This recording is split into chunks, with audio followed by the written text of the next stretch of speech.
이스라엘 자손이 또 여호와의 목전에 악을 행하였으므로 여호와께서 7년 동안 그들을 미디안의 손에 넘겨주시니 미디안의 손이 이스라엘을 이긴지라. 이스라엘 자손이 미디안으로 말미암아 산에서 웅덩이와 굴과 산성을 자기들을 위하여 만들었으며 이스라엘이 파종한 때면 미디안과 아말렉과 동방 사람들이 치러 올라와서 지인을 치고 가사에 이르도록 토지 소산을 멸하여 이스라엘 가운데에 먹을 것을 남겨두지 아니하며 양이나 소나 나귀도 남기지 아니하니 이는 그들이 그들의 짐승과 장막을 가지고 올라와 메뚜기 떼같이 많이 들어오니 그 사람과 낙타가 무수함이라. 그들이 그 땅에 들어와 멸하려 하니 이스라엘이 미디안으로 말미암아 궁핍함이 심한지라.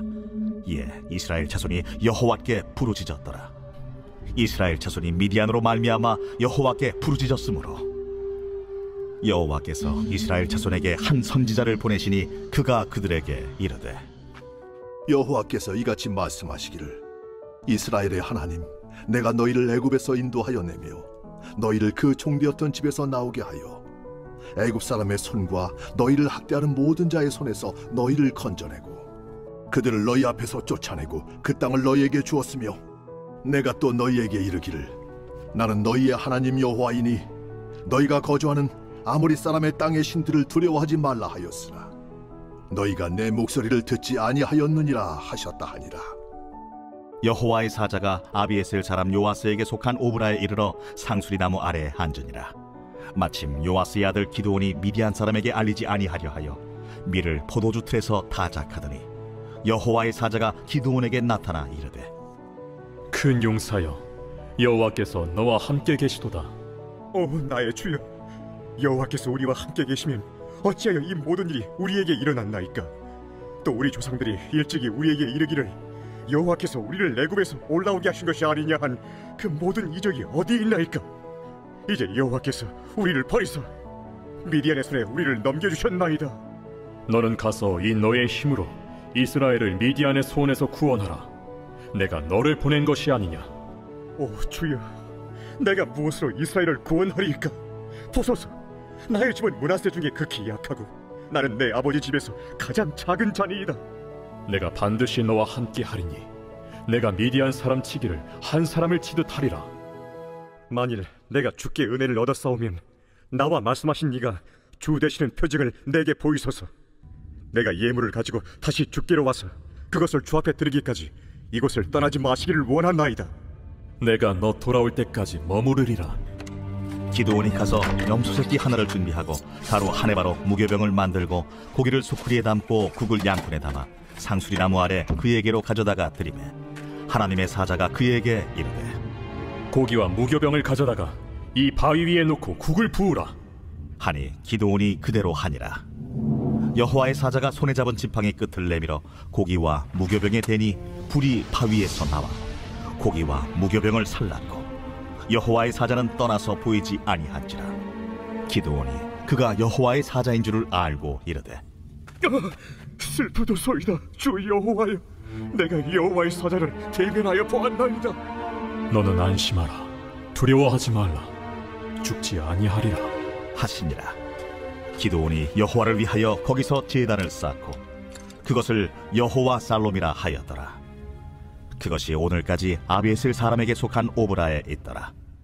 할렐루야. 우리 신실하신 주님의 사랑을 찬양합니다. 우리 놀라우신 하나님 앞에 우리 감사와 찬양과 영광과 존귀의 큰 박수 올려드리겠습니다. 아름다우신 주님, 성실하신 주님의 사랑을 찬양합니다. 주님의 높으심으로 인하여 찬송을 받아 주시옵소서. 할렐루야. 네, 하나님의 놀라운 은혜 가운데 우리 한몸이를 우리 포드의 성도들 한번 바라보시면서요. 오늘 이 시간 추석 명절로 또 각지에서 흩어져서 영상으로 함께 예배할 텐데요. 전 세계 각지에서 흩어져 예배하는 우리 글로벌 포드 식구들을 향해서도 우리 서로를 향해 따뜻한 사랑과 격려와 축복의 박수를 보내도록 하겠습니다. 주님의 놀라우신 은혜가 우리 모두에게 있게 되기를 주님의 이름으로 축복합니다. 할렐루야. 사랑하는 여러분, 성령 충만하십시오. 말씀 충만하십시오. 여러분, 우리의 인생의 성패는요, 우리가 어떤 사람인가에 있지 않습니다. 하나님께서 어떠한 분이신가에 있습니다. 여러분, 아멘이세요? 이 두 가지 사실 중 무엇에 집중하느냐에 따라 인생이 달라집니다. 오늘 이 예배가 우리를 부르신 하나님의 크심이 우리의 심중에 새겨지는 거룩한 은혜의 예배 되기를 주님의 이름으로 축복합니다. 우리 옆 사람에게 이렇게 한번 선포하며 인사하셨으면 좋겠는데요. 하나님의 능하신 손 안에 거하십시오. 이렇게 한번 축복하시겠어요? 하나님의 손 안에 인생이 되십시오. 네, 그 안전한 하나님의 손 안에 거하는 저와 여러분 되시기를 주님의 이름으로 축복합니다. 여러분, 이 런던 템즈 강변에서 이 한 허름한 차림의 노인이요, 낡은 바이올린을 들고 연주를 하고 있었습니다. 그 노인 앞에는 모자가 놓여 있었지만 아무도 그 모자에 동전이나 지폐를 넣지 않았고 이 노인의 연주에 관심조차 두지 않았어요. 여기저기 금이 간 낡은 바이올린은 소리가 좋을 리 없고 이 노인의 떨리는 손은요, 자꾸 다른 음을 짚어내기 일쑤였습니다. 그때 웬 낯선 외국인 한 명이 이 노인에게 정중하게 말했어요. 선생님, 연주를 잘 들었는데 제가 수중에 돈이 없습니다. 저도 바이올린을 조금 다룰 줄 아는데 제가 혹시 몇 곡만 연주해 드리면 안 되겠습니까? 이 노인은요, 그 외국인에게 낡은 바이올린을 건넸어요. 외국인은 잠시 이 현을 조율하고는 천천히 연주를 시작했습니다.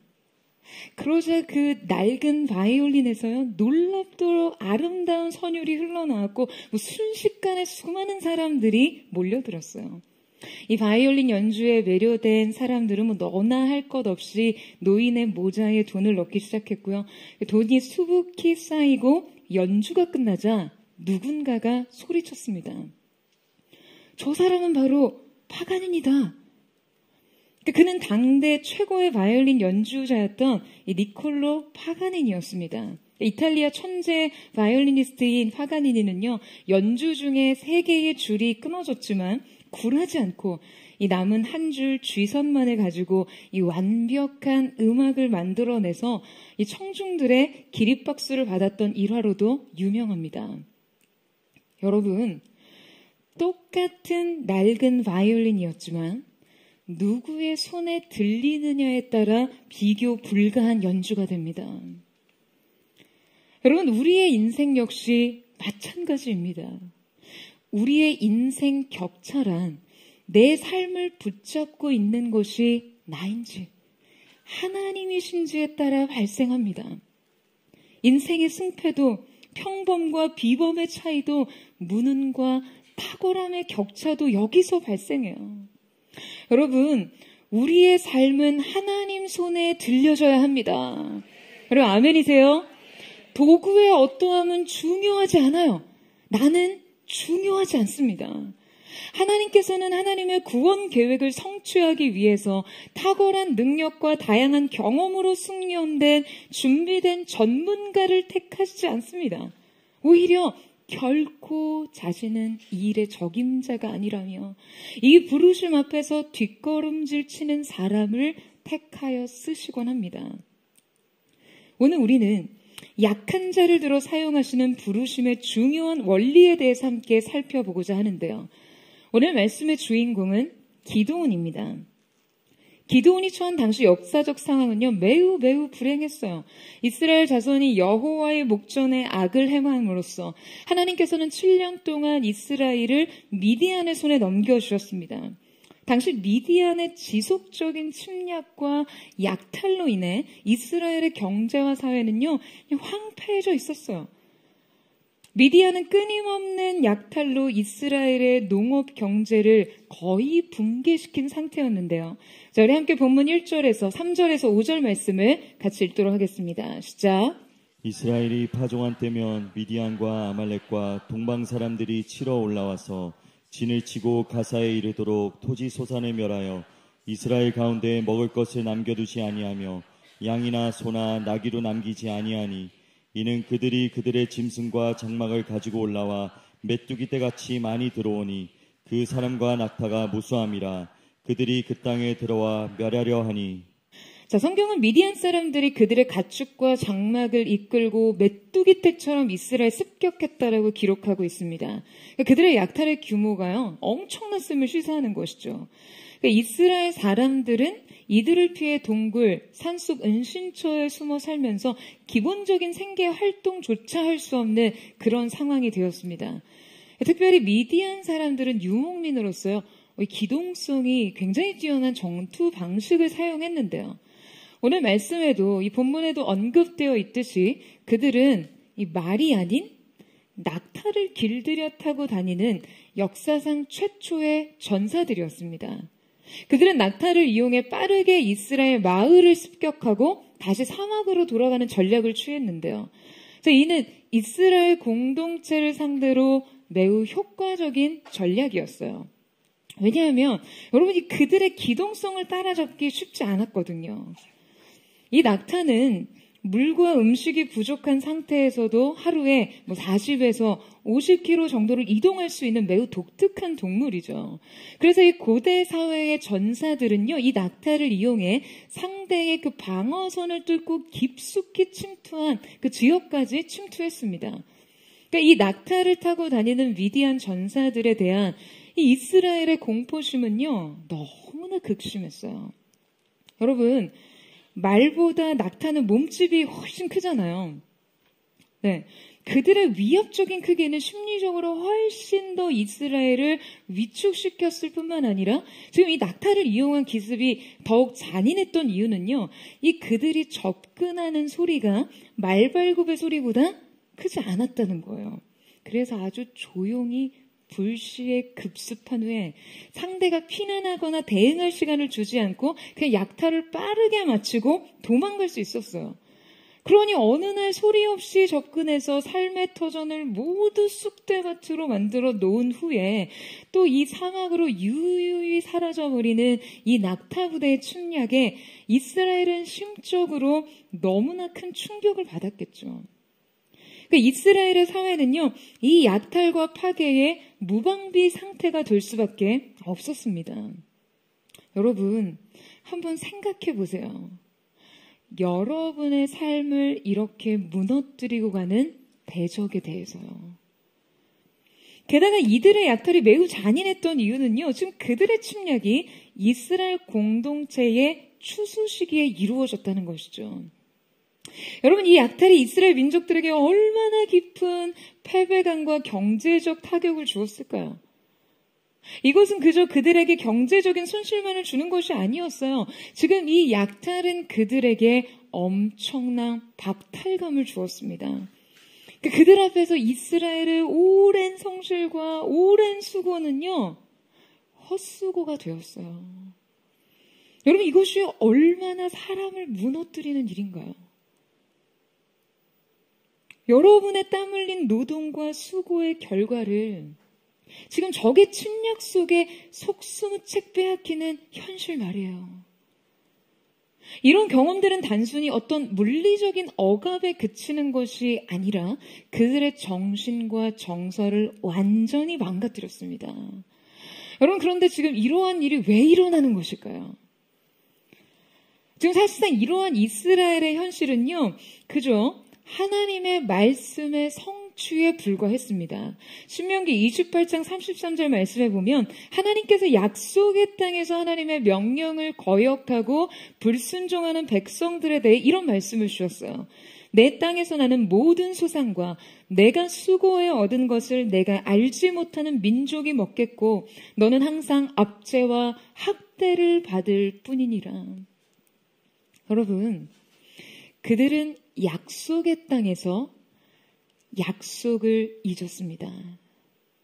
하나님께서 부르신 곳에서 하나님을 잊었어요. 이 영적인 비극이 그들의 피폐한 삶의 원인이었어요.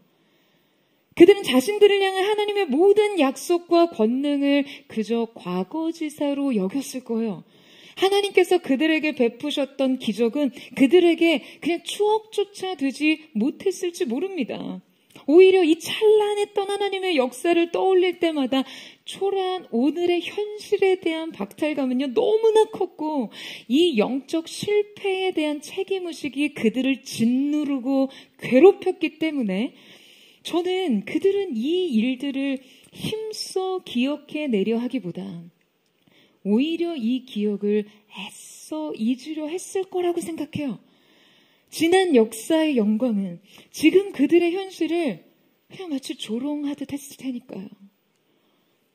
여러분, 그런데 하나님께서는 이렇듯 자신을 잊은 자들에게 찾아가십니다.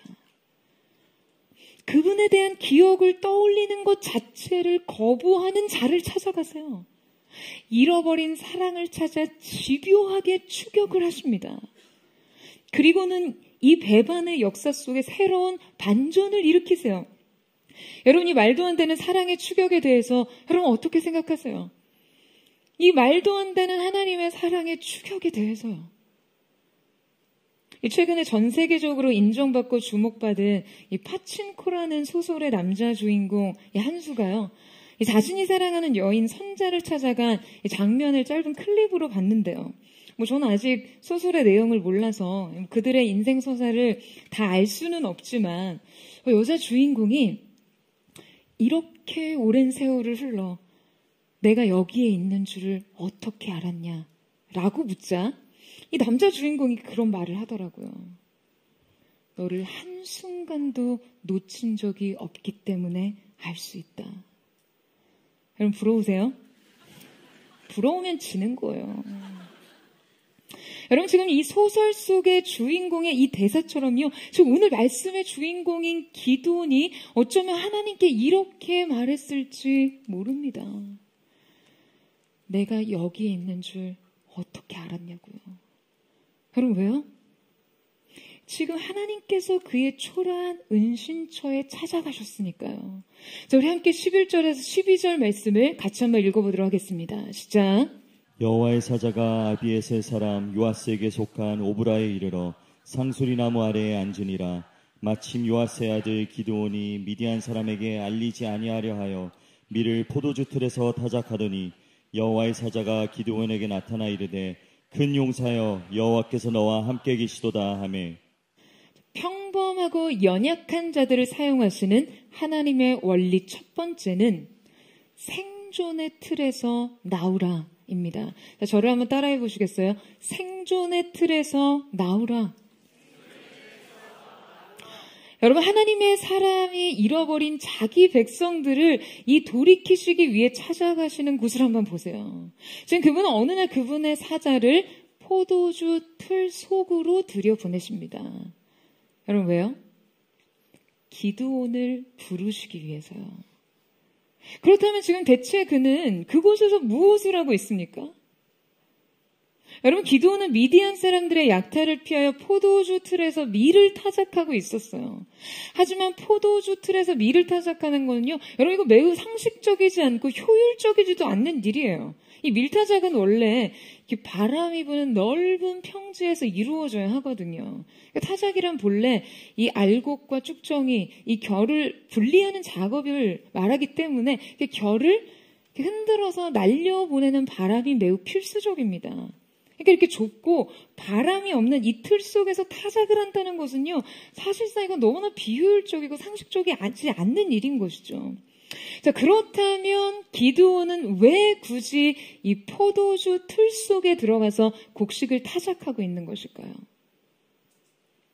당시 미디안의 약탈을 두려워하던 이스라엘 백성들은요, 이렇듯 은신처를 찾아 숨어 있을 수밖에 없는 상황이었어요.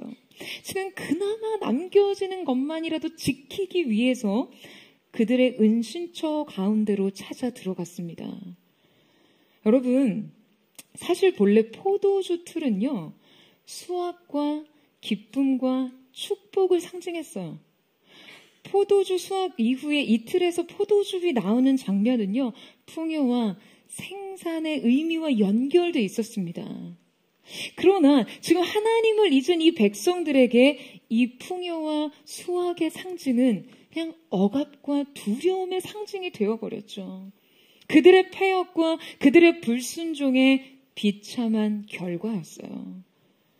여러분, 이 기드온에게 지금 포도주의 틀은요, 굴욕의 공간이었습니다. 하지만 바로 이곳만이 지금 그의 생존과 그의 안전을 보장했기에 지금 그는 이곳에서 미를 타작하고 있는 것이죠. 이 좁은 포도주 틀은 그의 비참한 현실 세계를 여과 없이 보여줍니다. 그런데 왜 하필 하나님께서는 이때 이곳에서 그를 만나시려고 이 좁은 틀 안으로 그분의 사자를 보내신 것일까요? 하나님이 이 나약한 인간에게 찾아오시는 방식을 통해 우리에게 건네시는 여러분 그 메시지란 무엇일까요? 여러분, 이 포도주 틀은요, 기드온의 현실을 가장 압축해서 보여주는 장치입니다. 그냥 오직 생존만을 위해 벌벌 떨고 있는 인간상을 보여주기 위한 장소 말이에요. 인간이 오직 생존을 위해 기어들어간 이 어둡고 축축한 곳을 지금 그가 속한 세계를 여실히 보여주는 것이죠. 생존을 위한 쳇바퀴 말이에요. 이 소망 없는 두터운 벽 아래 갇힌 인생이요. 하지만 여러분, 어느 날 이 틀 안으로 그분이 찾아오십니다. 가장 약해진 순간, 가장 비참하고 초라해진 순간, 가장 웅크린 순간, 나의 은신처로 이 차가운 현실의 벽과 이 좁고 어두운 곳으로 주님께서 찾아오세요. 아무도 없는 꽉 막힌 그곳에 하나님께서 찾아오셨습니다. 여러분, 포도주 틀에서 시작된 하나님의 이 부르심에 대해 어떻게 생각하시나요? 이 절망과 차가운 현실의 벽 아래로 찾아오신 하나님의 임재에 대해서 여러분 어떻게 생각하세요? 이 포도주 틀 속으로 한 사람을 부르시기 위해서 찾아오신 그분의 사랑을 여러분 어떻게 느끼세요? 여러분, 저는 포도주 틀 속에서 만난 이 사랑을 묵상하면서 정말 이번 한 주 참 많은 생각을 하게 됐습니다. 연약한 한 사람이 숨어있는 이 비좁은 자리에 찾아오시는 그분의 사랑에 대해서 말이에요. 여러분, 기드온은 자신의 현실 조건 속에서 충분히 절망하고 있었고 그의 시야는요 오직 이 좁은 벽 속에 갇혀 있었습니다. 하지만 기드온이 그를 둘러싼 이 좁은 현실 속에서 지금 자신이 할 수 있는 것은 아무것도 없다고 느낄 때 지금 하나님께서는 그를 향해 큰 구원의 계획을 준비하고 계셨던 것이죠. 여러분, 이 도피처에 오로지 생존만을 위해 숨어든 한 사람을 찾아내시고 찾아가시고 또 부르시는 사랑, 그리고 바로 그곳에서 그를 새로운 사명으로 이끄시는 주님의 계획을 마주하며 소망을 갖게 됩니다. 여러분, 우리도 각자의 은신처에서 생존만을 고집하며 살아가요. 자기 앞에 이 두터운 현실의 벽을 언제나 직면하면서 이 축축하고 이 어두운 곳에서 자신의 홀로됨과 자신의 초라함을 오롯이 느끼며 말이에요. 하지만 우리 하나님께서는 비록 우리가 숨어있는 그 자리에서 부르심을 주시고 여러분 그 자리조차도 변화의 출발선으로 사용하시는 분이십니다. 여러분 아멘이세요? 여러분 우리의 은신처조차도 부르심의 장소로 바꾸시는 분이세요. 사랑하는 여러분, 여러분의 삶 녹록지 않으시죠? 생존을 향한 그냥 그 고군분투. 그러나 우리는 너무나 자주 우리의 수고와 우리의 최선과 성실이 대적의 노략질에 일순간에 허망해지고 그냥 무너져 내리는 것을 목격합니다. 노력하면 뭘 해요?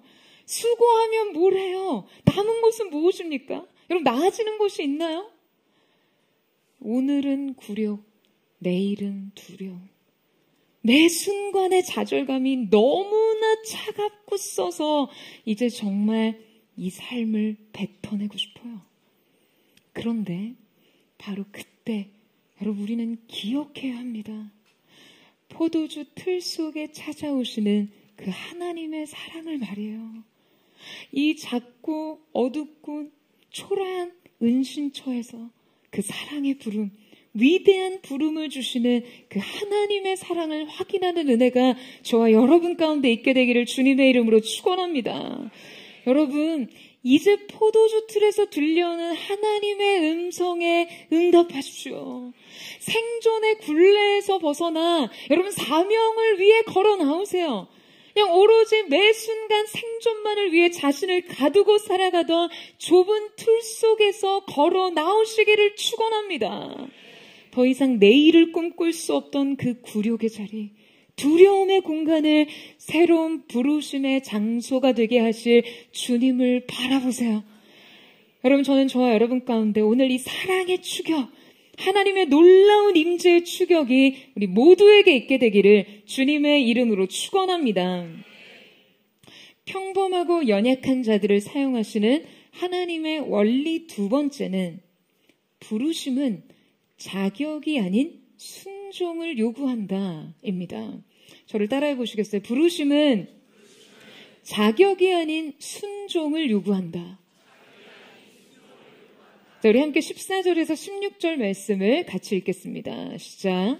여호와께서 그를 향하여 이르시되 너는 가서 이 너의 힘으로 이스라엘을 미디안의 손에서 구원하라. 내가 너를 보낸 것이 아니냐 하시니라. 그러나 기드온이 그에게 대답하되 오 주여, 내가 무엇으로 이스라엘을 구원하리이까?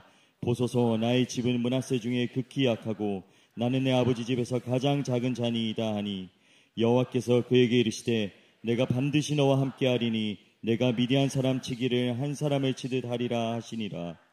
자, 여러분, 앞서 12절에 보면 하나님께서 기드온을 향해 큰 용사라 라고 부르시는 장면이 나옵니다. 자, 이때 기드온의 반응은 어땠습니까?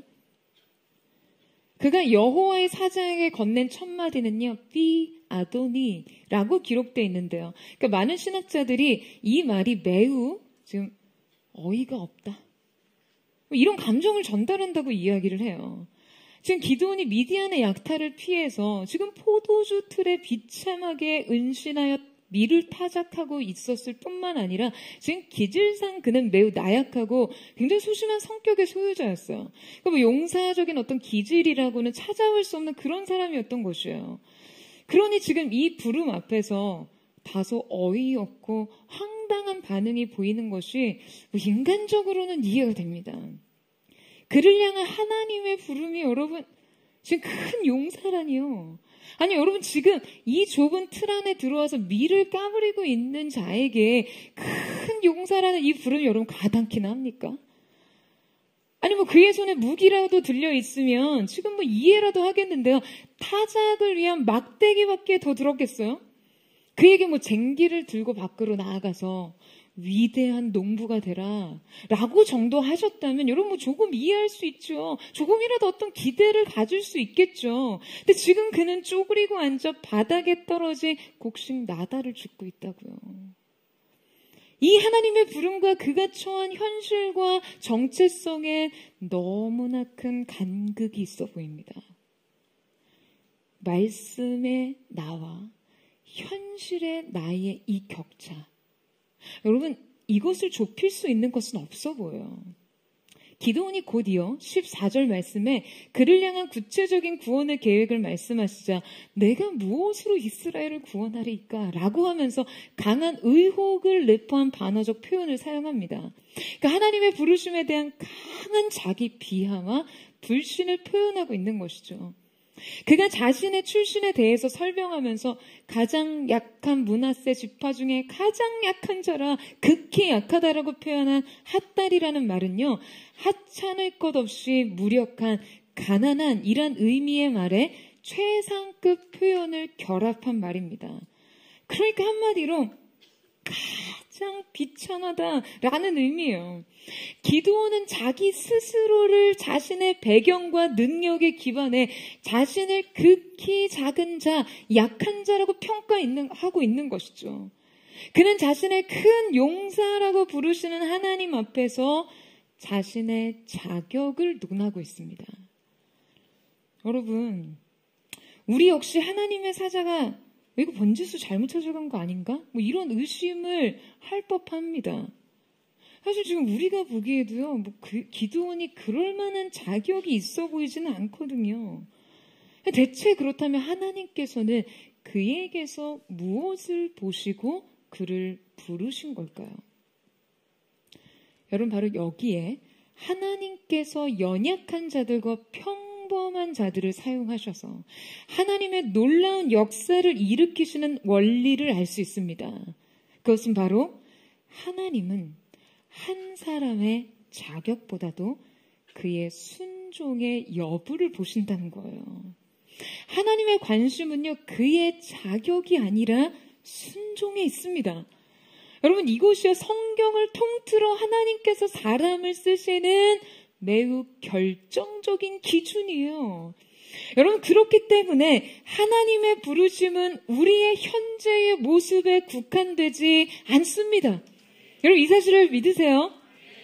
때로 그 부름 가운데 두려워 떨며 그냥 손사래를 치면서 나는 아닌 것 같다고, 사람 잘못 보셨다고 뒷걸음질 치는 사람을 사용하시기도 해요.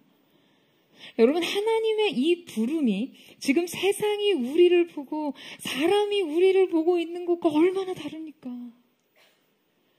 우리가 인간의 위대한 사랑을 논할 때 우리 흔히 자녀를 사랑한, 자녀를 향한 부모의 사랑을 예로 들잖아요. 여러분, 아무리 자식이어도요, 때로 우리의 입에서요, 축복이 아니라 저주가 나올 때가 있어요. 너의 선택, 너의 약함, 너의 부족, 너의 그 고질적인 그 잘못된 고집과 태도, 그 반항과 불손, 그래, 아주 그대로 내가 한번 당해봐라. 딱 너 같은 딸 낳고 딱 너 같은 아들 낳아서 한번 키워봐. 그래야 네가 내 마음을 알고, 그래야 이 가르침이 옳았다는 걸 인정하고, 그래야 네가 좀 후회하고, 그래야 네가 정신을 좀 차리지. 여러분, 이런 말이요, 입에서 술술 나와요. 공감되세요? 어디선가 많이 들어본 얘기 같으신 분도 계실 거예요. 아니, 살면서 이런 말 한 번쯤은 들어보거나 말해보거나. 여러분, 그나마 이 말을 안 하고 꾹 참는 부모가 있다면요, 그 인격은 너무나 훌륭하신 거죠. 그 인내와 온유에는 노력이 필요한 거예요. 여러분, 아무리 사랑이어도요, 우리의 눈이 끊임없이 상대의 가능성을 발견하고 우리의 입이 그를 향한 축복의 샘이 되는 데에는요, 정말이지 믿음이 필요합니다. 너의 자격을 논하기 이전에 그저 가능성에 나의 믿음 전부를 실어주는 거, 무언가를 하기 이전에 존재로서 그 대상을 믿어주는 거, 여러분, 이것이 얼마나 큰 사랑인가요? 여러분, 주님께서는 하나님의 역사 가운데 우리를 부르실 때 바로 이 존재적 이 사랑과 믿음 위에서 우리를 부르십니다. 여러분, 아멘이세요? 우리가 이뤄낸 자기 증명을 토대 위에서, 그 증명의 토대 위에서 부르시는 것이 아니라 순종의 잠재력과 가능성을 보시고 부르세요. 그래서 처절하게, 그냥 참담하게 실패한 순간에조차 여전히 그 부르심과 사명을 유효함에 대해서 말씀하시는 거죠. 여러분, 뿐만 아니라 이 부름은 단지 그를 향한 하나님의 시선과 어떤 기대만을 의미하는 것이 아닙니다. 여러분, 이 부름은요, 한 인생을 향한 하나님의 선언입니다. 하나님이 우리의 인생 가운데 샬롬을 말씀하실 때, 여러분, 이 말씀은 단지 어떤 평화에 대한 기원을 실어 보내는 것이 아니에요. 하나님의 샬롬은 여러분 그 자체로 선언입니다. 창조예요. 하나님께서 샬롬, 그분의 평강을 말씀하시며 평강이 창조되어 그 평강이 임하는 것입니다. 여러분, 아멘이세요? 주님이 우리에게 부르심을 허락하실 때, 여러분, 이 부름은 우리를 그저 새로운 정체성으로 정리할 뿐만이 아니라 우리의 순종을 통해 변화와 확립으로까지 나아갑니다. 여러분, 하나님께서 말씀 한마디로 천지를 창조하셨어요. 이 사실을 믿으세요? 그런 하나님의 말씀이 기드온을 향해 큰 용사라고 하시며 그 말씀이 미래를 짓고 창조하는 능력이 되는 것입니다. 실제하는 현실의 능력이 되는 것이에요. 그렇기 때문에 여러분 인생에 주어진 말씀이 있다는 것이 얼마나 큰 축복입니까? 오늘 선포되어주는 모든 말씀이 여러분의 인생을 다시 부르시고 세우시는 능력이 되기를 주님의 이름으로 축원합니다. 그런데 우리가 이때 주목할 것은요, 지금 기도원이 하나님 앞에 자신을 가장 작은 자라고 변명할 때 하나님께서는 그에게 내가 너와 함께 하겠다라고 말씀하시죠. 여러분, 이것이 바로 자격이 아닌 순종의 원리로 역사하시는 하나님의 방법입니다. 하나님은 작은 므낫세 정체성에 갇혀있는 그 므낫세 정체성으로 자격 미달을 논하는 기드온에게 갑자기 그에게 필요한 자격증을 구해다 주시는 게 아니에요. 하나님의 임재로 이 모든 무한한 가능성을 보증하시는 것이죠. 너의 모든 부족에 대해 내가 너의 모든 것이 되어 주시겠다라는 약속입니다. 할렐루야. 여러분, 그런데 기드온은 오늘 본문 속에서 여러 차례 하나님께 하나님의 이 뜻에 대한 표징을 구합니다.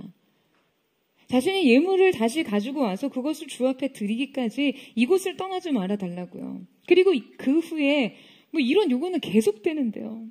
양털을 타작마당에 두고 만약에 이슬이 양털에만 있고 주변 땅은 마르면 나 기드온을 통해 이스라엘을 구원하실 줄 알겠다는 거예요. 거기서 안 끝나요. 또다시 한번 이번에는 반대로 양털은 마르고 주변 땅에는 이슬이 있기를 구합니다. 하나님의 뜻의 진위를 계속해서 묻고 이것을 확신하고자 하는 것이죠. 말씀만으로 부족합니까? 여러분, 바로 이것이 순종이 아니라 여전히 자격이 집착하는 자들이 흔히 하는 말씀에 대한 반응입니다. 여러분, 하나님께서는 우리를 순종 가운데 부르시기 때문에, 믿음으로 부르시기 때문에 하나님의 일을 이뤄가실 수 있는 일에, 그분의 일을 이뤄가심에 있어서 여러분, 우리에게 어떤 명확한 지도나 매뉴얼 같은 것을 주시는 분이 아니세요. 정확하고 구체적인 정보를 받아서 사실관계 다 확인하고 이해하고 다 알고 가는 길에는요, 그럼 믿음도 순종도 필요 없습니다. 많은 사람들이 하나님의 뜻을 알기 위해 집착하는 때가 있는데요. 하나님의 뜻을 알기 위해 간구하는 그때 하나님께서 쉽게 그분의 뜻을 우리에게 계시하시지 않는다면 여러분 한번 생각해 볼 필요가 있어요. 하나님을 빼고 구한 하나님의 뜻. 우리가 하나님 그 자체보다도 그분의 뜻에 지나치게 집착하고 있는 것은 아닌지 말이죠. 하나님 그분보다도 그분의 인도하심 자체에 집착하고 있는지 말이에요. 여러분, 성경 어디에도 하나님의 뜻을 탐색하라는 명령은 없습니다. 이걸까? 저걸까? 아니면 저건가? 이런 열심히 저울질해보라는 명령은 더욱이 없어요. 우리가 하나님의 임재보다 그분의 인도하심 자체에 지나치게 집착한다면요, 우리는 기드온처럼 계속해서 그분의 그 얼굴보다도 그분이 삶 속에 숨겨두신 사인, 그 시그널을 찾느라 분주하고 결국 초점을 잃어버리게 될 거예요. 여러분, 제가 너무나 좋아하는 찬양 중에 이러한 고백이 있습니다. 주여 우릴 보내시려면 함께 나옵소서. 하나님이 약속하신 그 땅조차, 약속하신 젖과 꿀이 흐르는 가나안 그 땅조차 하나님께서 함께 하시지 않는다면 결코 갈 수 없고 가지 않겠다는 모세의 고백이에요. 여러분, 젖과 꿀이 흐르는 그 땅, 네가 기대하고 꿈꿨던 그 땅 다 너에게 주겠다. 그러나 다만 나는 너희와 함께 가지 않겠다 라고 하신 하나님 앞에서요, 내가 원하고 바라던 모든 것을 얻을 수 있다 할지라도 하나님께서 함께 가시지 않는다면 가지 않겠습니다. 여러분, 이 모세의 고백이 얼마나 아름다운 고백인가요? 삶의 확연히 보이는 성취와 축복 앞에서도 주님의 임재 없이는 결코 그 길을 갈 수 없다는 이 고백이 정말 언제나 저에게 본질을 일깨워주고 하나님을 향한 갈망을 일깨워줍니다. 사랑하는 여러분, 자격에 집착하지 마시고요. 순종에 힘쓰세요. 하나님의 뜻보다 하나님을 구하십시오. 하나님의 인도하심보다 하나님 그분을 구하세요. 여러분, 미래를 생각하고 운명을 생각하기 전에 하나님을 기억하세요. 여러분, 하나님이 있어야 미래가 있습니다. 하나님의 임재만큼 완전한 구원의 보증은 없습니다. 여러분이 순종하면 하나님께서 책임져 주실 줄로 믿습니다. 저는 오늘 이 하나님의 함께하심이 우리 인생 최대의 완전한 보증이 되기를 예수님의 이름으로 축원합니다. 평범하고 연약한 자들을 사용하시는 하나님의 원리 세 번째는 성취의 과정은 변신이 아니라 점진적 변화이다 입니다. 여러분, 우리는 하나님의 부르심에 믿음으로 반응한 기도원이요, 그분의 역사 가운데 쓰임받는 과정을 살펴보면서 하나님께서 지극히 평범한 사람을 어떻게 큰 용사로 변화시키는가를 확인할 수 있는데요. 자, 이때 우리가 이 과정을 통해 깨닫는 것은 하나님께서 그를 사용하실 때 그가 어느 한순간에 영웅이 되는 것이 아니라는 점이에요. 제가 어린 시절에 정말 너무 좋아했던 시리즈물이 있었는데요. 바로 슈퍼맨입니다. 슈퍼맨 시리즈물 중에서 이 로이스와 클락이라는 시리즈였어요. 그러니까 제가 어렸을 때 이게 일주일에 한 번씩 편성이 돼서 방영이 됐거든요. 여러분, 슈퍼맨 모르세요? 공감력이 확 떨어지네요.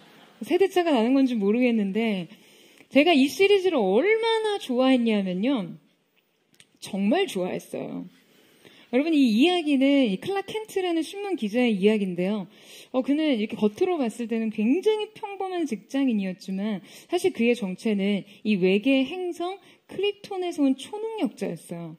그래서 평소에는 굉장히 꺼벙한 아주 두꺼운 안경을 쓰고 자신 없고 소심하고 가진 것 없어 보이는 남자의 모습으로 인간들 사이에서 자신의 정체를 숨기고 살다가요. 위기의 순간이 오면 슈퍼맨으로 변신해 인류를 구원하는 영웅으로 활약하는 것이죠. 이때 이 클락이 슈퍼맨으로 변신하는 장면에서 어김없이 울려 퍼지는 BGM이 있는데요. 정말 가슴이 웅장해집니다. 그런데 사실 이 이야기는 클락 켄트라는 인물 속에 숨겨진 두 자아, 평범한 인간 켄트와 초인적인 영웅 슈퍼맨의 이중성에서 가능한 이야기예요. 그러니까 이 자아는 지금 매우 대립된 자아죠. 단순히 어떤 물리적인 변신이 아니라 이중적 자아의 문제예요. 그는 이 대립된 자아를 한 몸에 지니고 살아가기 위해서 인간의 삶과 초인적인 책임사에서 끊임없이 균형을 맞춥니다. 그런데 여러분, 많은 크리스천들이 하나님의 부르심과 사명을요, 마치 클락이 슈퍼맨이 되는 변신처럼 파악하곤 합니다. 여러분, 하나님의 역사라는 것이요, 연약하고 두려움 많았던 비천했던 기드온이 갑자기 권능을 받고 슈퍼맨으로 변화하는 그런 얘기가 아니에요. 어느 날 갑자기 믿음의 영웅이 되고 초인적인 활약을 하는 것이 아니라는 거죠. 여러분, 기드온은 점진적인 믿음의 성장과 순종을 통해 하나님께서 주신 사명을 완수합니다. 오늘 말씀을 보면 하나님께서 기드온에게 부르심을 주신 후에 그의 집에서 우상을 파괴하고 여호와께 제단을 쌓으라는 첫 번째 명령을 내리십니다. 그러니까 기드온은 처음부터 미디안을 대적하는 대규모 전쟁에 투입된 것이 아니에요. 하나님께서는 먼저 그의 가정 안에서 시작되는 작은 변화를 통해 그의 믿음을 시험하시고 순종을 요구하십니다. 그래서 이 기드온이요, 미디안의 손에서 한 민족을 구원하는 용사로서의 부름을 받고 한 첫 번째 일이 바로 자신의 집안의 우상을 파괴하는 일이었어요. 그리고 이 순종을 이루자 기드온의 영향력은 점차적으로 확장됩니다. 이 순종을 계기로 하나님의 영이 그에게 임하자 그는 매우 호전적으로 나팔을 불어 다른 지파들을 소집하고, 여러분 이때 그의 용사적 지휘력과 영향력은요, 이제 자신의 가정의 범위를 넘어서 한 조직과 사회, 이스라엘 전 지파로 확장되게 되는 것이죠. 기도는 이 과정에서 단번에 많은 수의 군사들을 지휘하지 않았지만 점차적으로 확장되게 됩니다. 이 과정 속에서 기드온 자신도 처음에는 자신의 출신과 기질과 능력 등을 스스로 비하하며 하나님의 부르심을 받고도 의심하고 불신했지만 결국 사사로서 완전한 영향력과 정체성을 확립하게 됩니다. 그리고 이 사명은 기드온의 평범성과 부르심의 초인성이라는 이중적인 자아로서가 아니라 기드온의 평범함에 임하신 성령님의 비범함을 통해 이루어지는 것이었어요. 여러분 아멘이세요? 자, 우리 34절에 35절 말씀을 같이 한번 읽겠습니다. 시작. 여호와의 영이 기드온에게 임하시니 기드온이 나팔을 불매 아비에셀이 그의 뒤를 따라 부름을 받으니라. 기드온이 또 사자들을 온 므낫세에 두루 보내매 그들도 모여서 그를 따르고 또 사자들을 아셀과 스불론과 납달리에 보내매 그 무리도 올라와 그를 영접하더라. 자, 이때 하나님께서 그에게 성령을 부으시는데요. 자, 함께 읽은 말씀의 기록은 여호와의 영이 기드온에게 임하시니라고 간단하게 표현되어 있지만요. 자, 이때 임하시니라는 원어 라바쉬라는 동사를 사용하는데요. 이 동사는 옷을 입다라는 은유적인 의미예요. 이 말씀은 많은 주석가들이 특별한 성육신이라고 해석하기도 합니다. 그러니까 지금 이 말씀은 단순히 기드온에게 어떤 성령의 기름 부음, 성령의 세례가 임했다는 의미보다도 하나님의 영이 마치 옷을 입고 기드온의 인격을 입으셨다라는 표현인데요. 그러니까 기드온이 성령을 입은 것이 아니라 성령이 기드온을 입었다고까지 표현되어 있는 것이죠. 하나님께서 기드온의 내면 깊은 곳에 들어가셔서 그의 중심을 성령으로 가득하게 채우시고 마치 옷으로 사람을 휘감고 덮는 것처럼 지금 기드온의 전 존재를 덮어버리셨음을 생생하게 표현합니다. 그러니까 이 성령의 역사를 통해 그의 영향력과 그의 지도력은요, 놀랍도록 성장하고 확장되어서 처음 그를 부르신 포도주 틀에 숨어서 두려움에 떨고 오늘 이것마저도 잃어버리지 않기 위해서 그 생존을 지키기 위해 두려움에 떨던 연약한 사람을 결코 떠올리지 못할 정도가 됩니다. 여러분, 기드온의 삶을 통해 살펴봤듯이 우리가 우리의 연약함에도 우리를 부르시는 하나님의 부르심을 이해했다면요, 결코 섣불리 하루아침에 영웅 흉내를 내서는 안 됩니다. 여러분, 우리가 우리 자신을 인정한다는 것은요, 우리의 작음을 알고 그분의 크심을 안다는 것이지 단지 자신에 대한 자신감을 가지라는 의미가 아니에요. 넌 잘할 수 있어, 이런 도전이 아니라는 겁니다. 나 자신에 있는 그대로의 모습마저도 사랑하시며 하나님의 위대한 부르심 가운데 나를 초청하신 그분을 의지할 때 여러분, 우리 안에 진정한 담대함이 생깁니다. 성령께서 우리의 인생을 사로잡아 사용하세요. 여러분, 이 사실을 믿고 기대하십니까? 여러분, 바로 이 겸손 안에서 여러분에게 요구되는 그 작은 순종을 드리세요. 뿐만 아니라 이 부르심이 아무리 크고 위대하다 해도 여러분이 영향력이라는 것은요, 언제나 과정이 필요합니다. 우리가 하나님을 향해 위대한 꿈을 꾼다 해도요, 결코 첫 술에 배부르려고 하면 안 되고요. 과정을 생략하려 해서도 안 됩니다. 우리에게 요구하시는 순종을 이뤄갈 때 여러분 모든 과정은 결코 헛됨 없이 여러분을 단계적으로 이끌어가고 점진적으로 성장시켜 가는 것이죠. 우리가 우리의 의지와 계획으로 이 궁극의 부름까지 한 걸음에 내달리려고 하면요, 여러분 우리는 굉장히 큰 시행착오를 겪게 되고 또 우리의 걸음은 너무나 버거워져요. 이 모든 과정 가운데 그저 믿음으로 한 걸음을 가는 것이 중요합니다. 작은 순종 끝에 부으시는 기름 부음으로 그 다음 순종을 이루시면 돼요. 여러분 아멘이세요? 이 순종과 이 기름 부으심이 선순환되는 것 속에 완성을 향하게 되는 것이죠. 여러분 하나님의 소명은 초자연적인 방법으로 인생에 찾아오지만 그 초자연적인 부름은 결국 하나님의 사람의 사회성을 통해 서서히 역사에 드러나기 시작하는 것입니다. 결국 모든 과정에서요, 우리는 대처력을 배우고 분별력을 배우고 지혜와 안목을 키우고 영적인 근력을 키워야 하는 것이에요.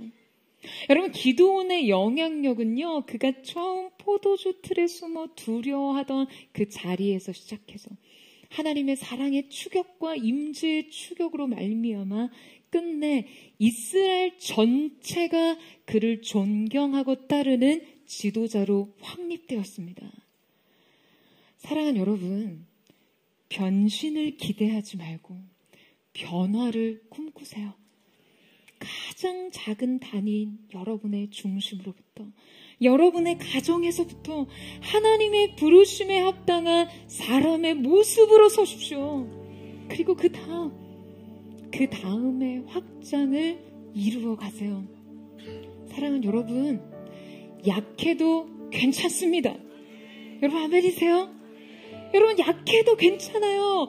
우리 하나님이 강하시기 때문입니다. 부족해도 괜찮습니다. 우리의 하나님이 완전하시기 때문입니다. 오늘 우리의 약함을 논하고 우리의 실패와 우리의 비참함을 논하기 이전에 하나님의 크심을 바라보세요. 오직 그 하나님을 바라보고 의지함으로 하나님의 손에 들린 위대한 영광의 도구로 쓰임받기를 주님의 이름으로 축원합니다. 저는 포드처치 성도들을 통해 하나님께서 이 시대에 약하고 미련한 자들을 들어 세상에 지혜 있는 자들을 부끄럽게 하시는 그곳 놀라운 은혜의 역사가 있게 되기를 주님의 이름으로 축원합니다. 우리 시간 함께 찬양하며 기도하며 나아갔으면 좋겠습니다. 오늘 여러분 어떤 두려움 가운데 있으십니까? 어떤 불안과 낙심 가운데 있나요? 어떤 두터운 현실의 벽 아래 숨어 있으십니까? 좌절과 실망과 다 나의 대적으로부터 내 인생에 쌓아 올린 최선이 다 약탈당한 것 같은 삶의 자리에서 근근히 오늘의 생존을 위해, 근근히 오늘의 생존을 위한 쳇바퀴를 굴리는 것 같은 마음으로 버겁게 하루하루를 살고 있지 않으십니까?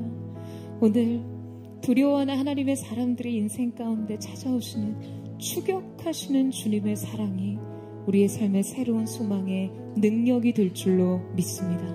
우리 그 마음 고백하며 우리 주님 바라보며 주님 앞에 나아가기를 원합니다.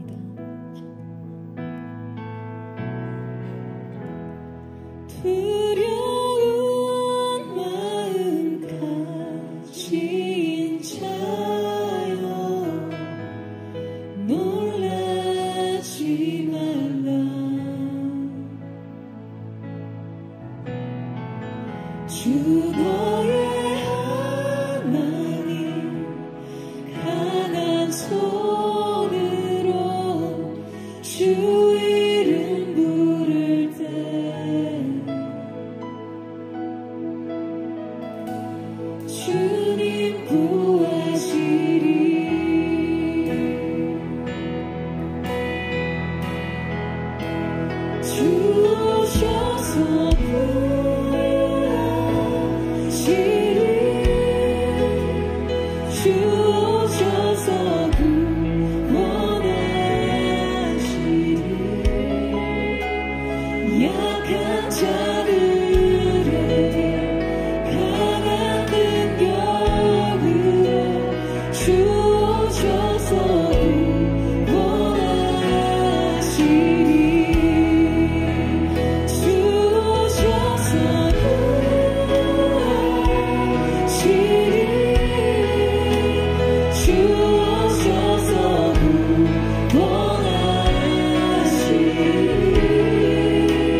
여러분의 인생에 수확과 기쁨과 생산의 기쁨을 주었던 인생 포도주 트리, 여러분 인생을 낙심케 하고 좌절케 하는 장치가 되진 않았습니까? 여러분 무엇에 웅크리고 숨어서, 무엇을 지키고자 숨어서, 무엇으로부터 도망쳐 그곳에 계시나요? 오늘 이 시간 약한 자들의 하나님이 되시는 그분을 바라보세요. 여러분의 두려움으로부터 나오십시오. 그 비참함과 초라함으로부터 나오세요. 오직 하나님만이 우리의 인생 굴욕의 장소를 주님의 거룩한 임재의 지성소가 되게 하시고, 초라함과 비참함과 낙심의 장소를 새로운 영광의 부르심의 장소가 되게 하실 줄로 믿습니다. 오늘 이 시간 여러분의 인생 수고와 성실을 빼앗으며 약탈했던 더러운 사단의 세력, 우리의 대적자는 예수님의 이름으로 떠나게 할지어다. 주님, 이 모든 상황을 하나님께 책임 전가하지 않습니다. 원망과 불평으로 왜 내게 이런 일이 있어야 됐냐라고 질문하지 않겠습니다.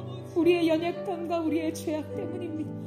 오늘 비참한 마음으로 이 어두운 벽, 이 현실의 벽 뒤에서 웅크리고 앉아 이 축축하고 비참한 삶의 자리에서 내일을 꿈꿀 수 없는 절망을 끌어안고 있는 인생을 향해 주님 찾아오셔서 그 하나님의 사랑의 추격으로 오늘 그 모든 임재의 연장이 영광으로 새로워지게 하여 주시옵소서. 여러분, 두려움으로부터 나오세요. 좌절과 낙심으로부터 나오십시오.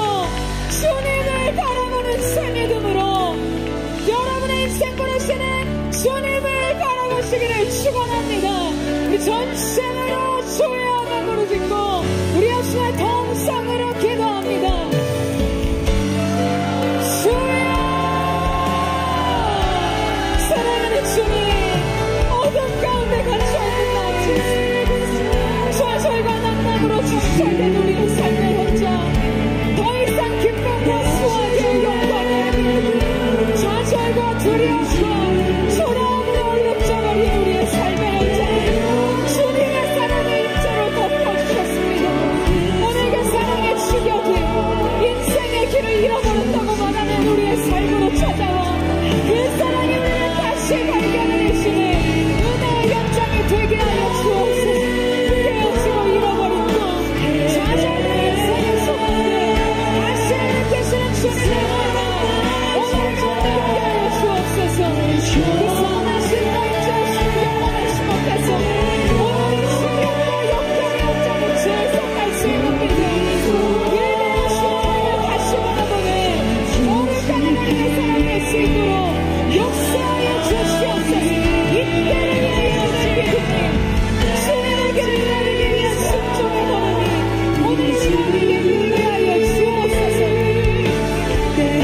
너의 사랑아, 주를 바라볼 시험은 너의 사랑아, 그 시험을 바라볼 시험은 우리를 일으켜 세우신 아버지의 사랑, 그 크신 사랑과 선하심을 인자하시는 우리를 따르게 하여 주옵소서.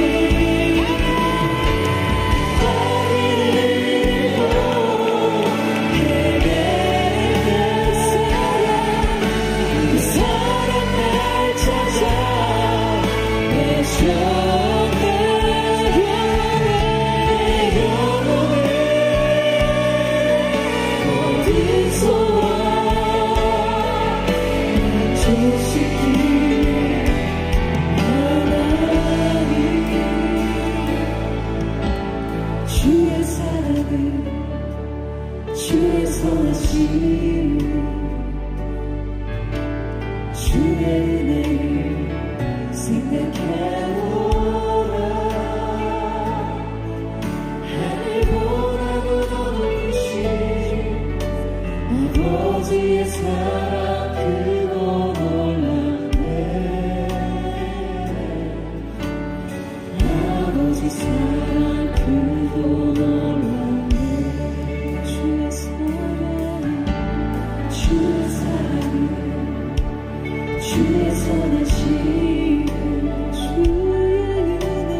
주의 은혜를 생각해보라. 하늘보다도 더 높으신 아버지의 사랑 크고 놀랍네.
약하고 비천한 모습으로 인생의 좌절과 낙심을 안고 때로 원망과 분노의 씨앗을 가슴에 품고 그렇게 이곳에 있습니다.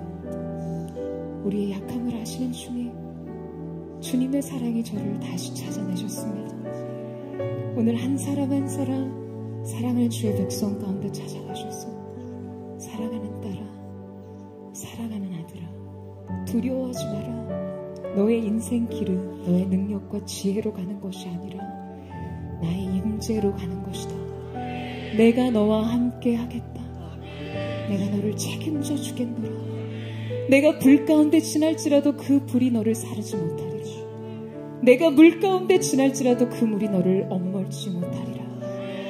사랑하는 여러분, 주님의 말씀 외에 어떤 확증이 더 필요하신가요? 오늘 여러분의 인생 찾아가신 주님의 이 사랑의 임재 외에 어떤 확증이 더 필요하십니까? 우리가 하나님의 뜻을 구한다는 것이 매우 영적인 것 같아 보이나 우린 진정 더 중요한 것을 놓치고 살 때가 너무나 많습니다. 하나님 그분이요. 하나님 그분. 하나님의 인도하심보다 더 중요한 하나님 그분. 나를 포기하지 않으시고 놓치지 않으시는 쉴 수가 없으신 하나님 그분. 그분을 바라보는 믿음, 그 믿음이 오늘 우리의 새로운 시작이 될 줄로 믿습니다. 하나님께서 여러분의 길을 인도하실 때 인생 지도 주지 않으십니다.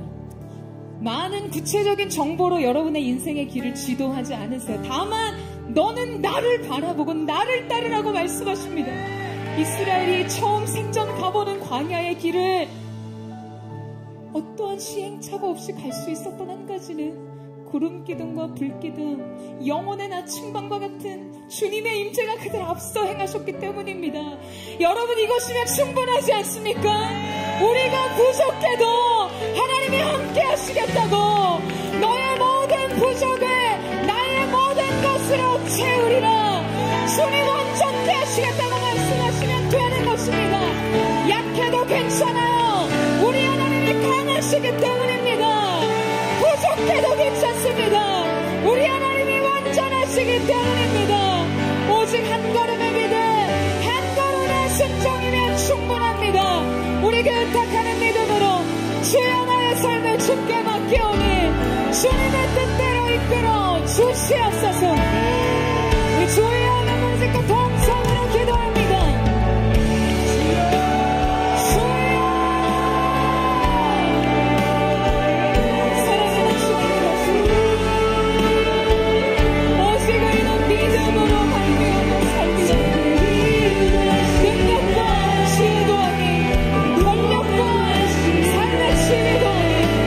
믿음으로 사는 것이라고 주님 말씀하십니다. 나는 제자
주와 함께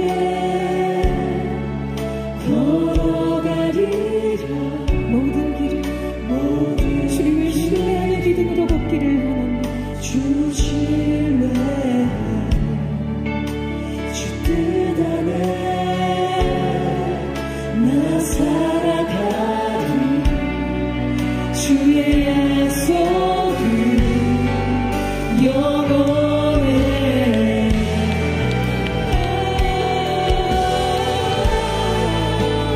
내가 믿는 분 예수, 내가 속한 분 예수, 삶의 이유 되시네. 내 노래 되시네. 내가 믿는 분 예수, 내가 속한 분 예수, 삶의 이유 되시네. 내 노래 되신 전세.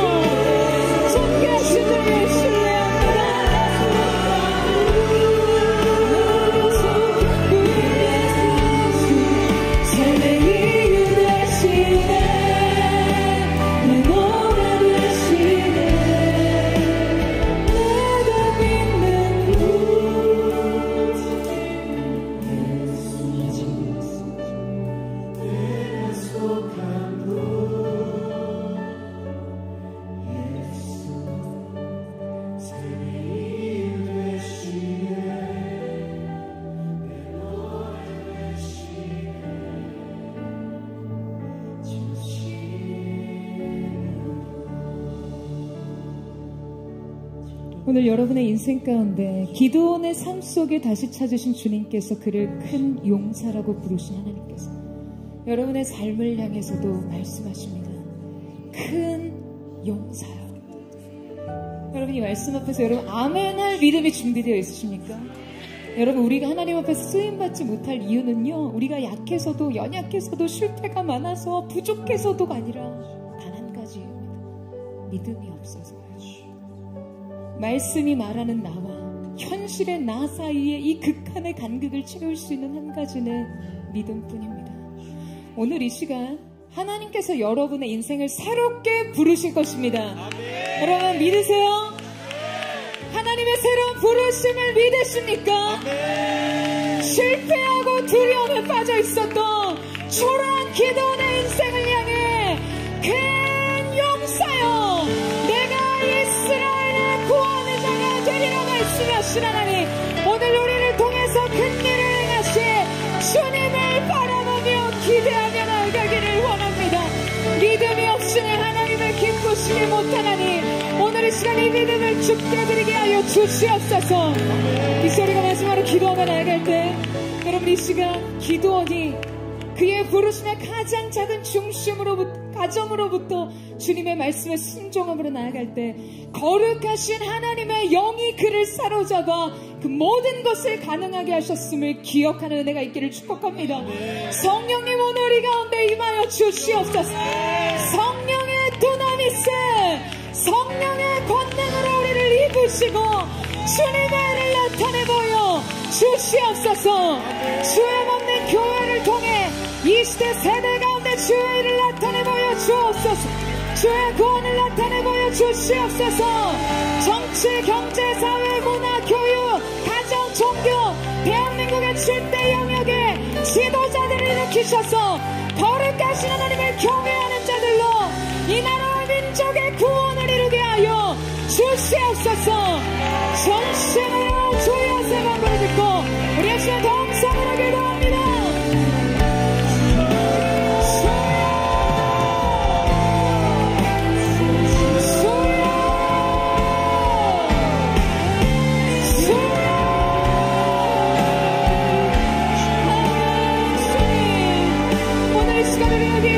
쉽게 드리며 나아갑니다. 거룩하신 성령이 임하셔서 폭발적인 진리로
드립니다.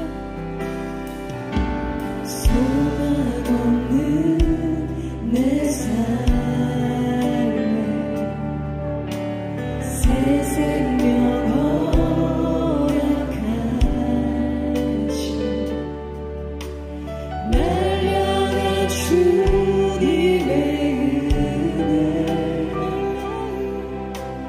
놀라운 주님의 사랑 삶의 문제에 힘겨워 삶의 문제에 힘겨워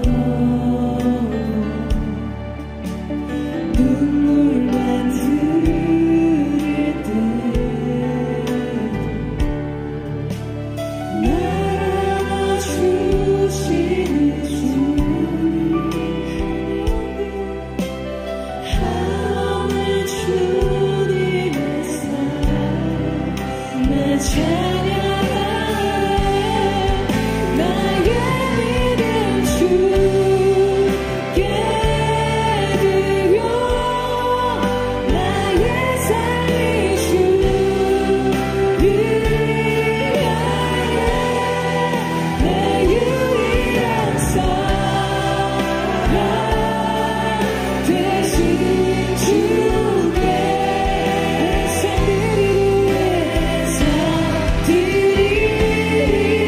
나의 믿음 주께 드려 나의 삶이 주를 위하여 내 유일한 사랑 되신 주께 내 삶 드리리 성령이 오셨네 성령이 오셨네 성령이 오셨네 내 주에 보내신 성령이 오셨네 우리 인생 가운데 신이 찾아오셔서 그 나라 구속하게 하시오 성령이 오셨네 성령이 오셨네 성령이 오셨네 내 주에 보내신 성령이 오셨네 우리 인생 가운데 신이 찾아오셔서 그 나라 꿈꾸게 하시네 그 나라 꿈꾸게 하시네 그 나라 꿈꾸게 하시네 그 나라 꿈꾸게 하시네 거룩하신 성령님 오늘 우리의 인생을 입으시고 주님의 구원의 역사를 나타내 보여 주시옵소서 우리의 삶 우리의 가정 이 시대와 나라와 민족 가운데 여호와의 구원을 나타내 보여 주시옵소서 큰 용사여 일어날지어다 큰 용사여 일어날지어다 주께서 나와 함께 하시리라 오늘 그렇게 우리를 통해 큰 일을 행하실 주님 우리를 새롭게 하신 주님을 찬양하며 감사드리며 예수님의 이름으로 기도드립니다 아멘 우리 크신 하나님 높으신 하나님 우리 위대하신 하나님께 우리 감사와 찬양을 온전히 박수를 드리겠습니다